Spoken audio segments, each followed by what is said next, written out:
la demande générale, voici le Stardust Ciné sur Armageddon.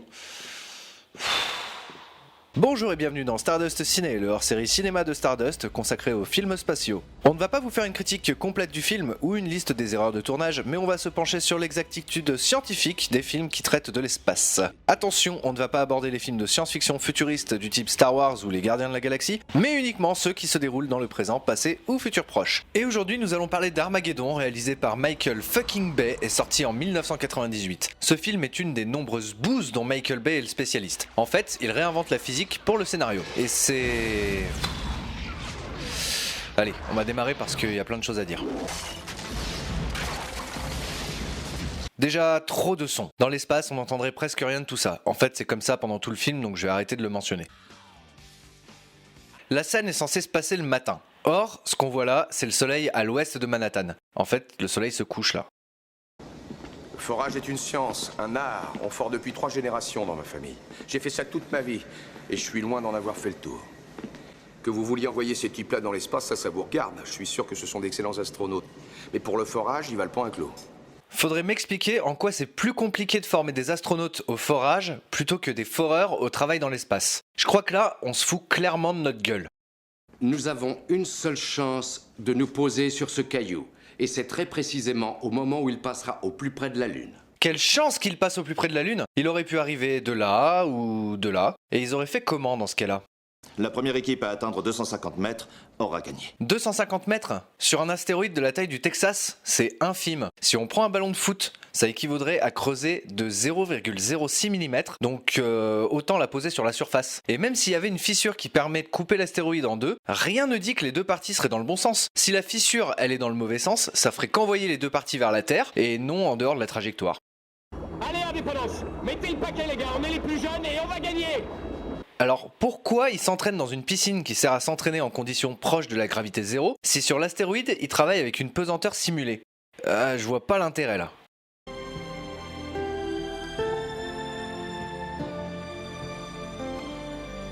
L'équipage d'Apollo 1 il a péri lors d'essais au sol. Les essais étant terminés et à la veille du lancement, la plaque la plus appropriée serait plutôt celle de Challenger. Et de connaissances. Désolé, mais les Français en 98, c'était plutôt ça.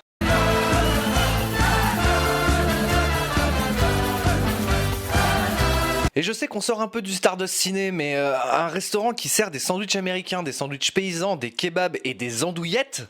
Des putains d'andouillettes! Mon cul, ouais! I don't wanna close my eyes. Ta gueule! Putain! L'équipage de Liberté, l'équipage de l'Indépendance. Deux navettes à quelques dizaines de mètres l'une de l'autre, elles utilisent la même tour. C'est de la bullshit, putain! En plus, quelques secondes avant, on n'en envoyait qu'une. Putain, mais fuck you, Michael! C'est quand même rassurant de penser que si un jour vous perdez votre emploi à la NASA, vous pourrez vous reconvertir dans le sadomaso. True story. Ils ont tous perdu leur emploi en 2011 quand les navettes ont pris leur retraite. Elle doit donc bosser dans un club SM de Floride à l'heure où je vous parle.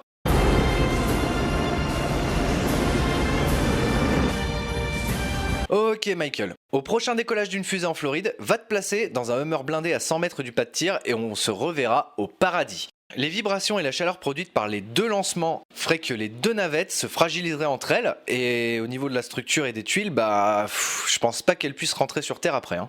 Tout se passe bien, Houston, ça déménage! Y a pas d'air dans l'espace, putain! Aucun vaisseau spatial ne peut se déplacer comme un F-15, putain, franchement!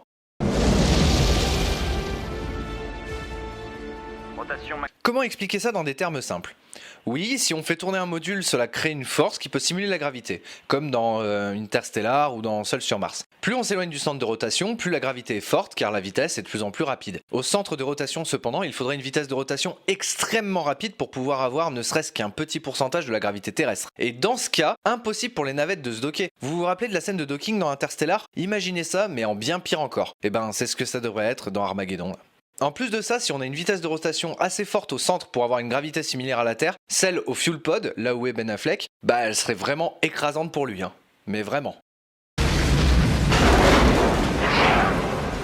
Pourquoi ce truc, il tombe comme ça au lieu d'être éjecté tout droit? Y a pas de haut ni de bas dans l'espace, bordel de merde! Ok, le couloir opposé à la navette où vont AJ et Lef vient de se faire désintégrer. Donc en gros, dans leur dos, il y a le vide de l'espace. Normalement là, ils sont foutus, hein.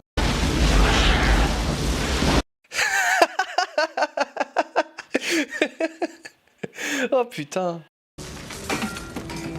La navette, elle est percée. Il y a donc du vide dedans. Et dans le vide, il n'y a pas de feu possible. Putain, Michael. Pourquoi la NASA mettrait une mitrailleuse Gatling sur un rover de forage? Surtout qu'elle ne peut pas tirer dans le sol, elle peut uniquement tirer face à elle. Alors pourquoi? Une navette aussi fragile? Vous pensez qu'elle aurait survécu à un décollage, au souffle de l'explosion d'une station russe, à une accélération de plus de 10 G et à un crash sur un astéroïde? C'est de la tôle ce truc, putain, c'est de la merde! Il faut un sacré talent de pilotage pour jauger les propulseurs afin de faire en sorte de sortir de la vrille et atterrir en douceur. De plus, encore une fois, Lef serait mort. J'avais fait... Oh, de l'herbe! Attention à la tête! Oh, pardon, Harry! Pourquoi encore des armes? Pourquoi encore des armes? Qu'est-ce qui se passe? Sur l'astéroïde, on explique que la gravité est simulée grâce à des propulseurs sur leur combinaison. Bon, aussi idiot que ce soit, admettons. Mais dans la navette, ils se baladent en t-shirt et ils sont soumis à une gravité terrestre. Comment c'est possible? La navette n'utilise que des propulseurs arrière et aucun autre, et décolle comme un avion. Bullshit.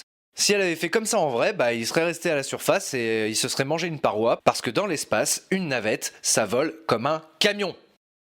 Là, on voit bien que la partie est des États-Unis est dans la nuit. Comment est-ce possible qu'il fasse jour à New York, en Europe et en Turquie? Bon là, je vais m'arrêter là.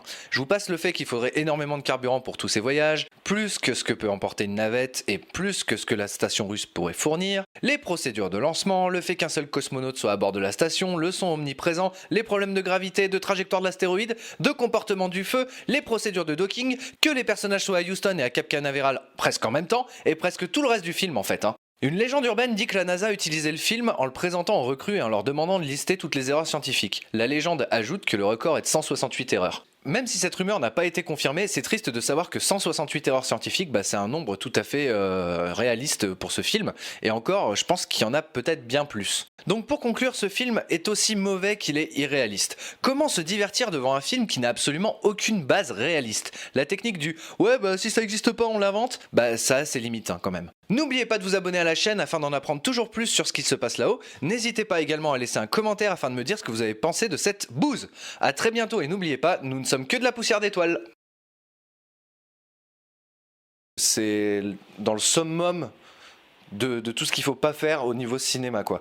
Quand on voit Interstellar, bon j'ai pas aimé Interstellar, je sais vous allez me frapper, j'ai pas aimé Interstellar, mais il est comment dire, il est précis, voilà, il est précis, il est travaillé, ils ont fait appel à des gens et il est concevable. Armageddon c'est le total contraire. Il est complètement inconcevable. La seule chose qui est vraie, c'est qu'il y a des astéroïdes dans l'espace, que la NASA a un programme d'astronautes et que Bruce Willis est un badass, peut-être, je sais pas, je le connais pas personnellement. Voilà, à part ça, franchement, je vois pas ce qu'il y a de vrai dans ce film. C'est de la bullshit du début à la fin. Si tu vis dans l'univers de Michael Bay, il fait jour partout sur Terre en même temps. Dans l'espace, tout explose, il y a du son dans tous les sens. On peut faire absolument... Enfin... Non, laisse tomber quoi. Bon allez, on coupe.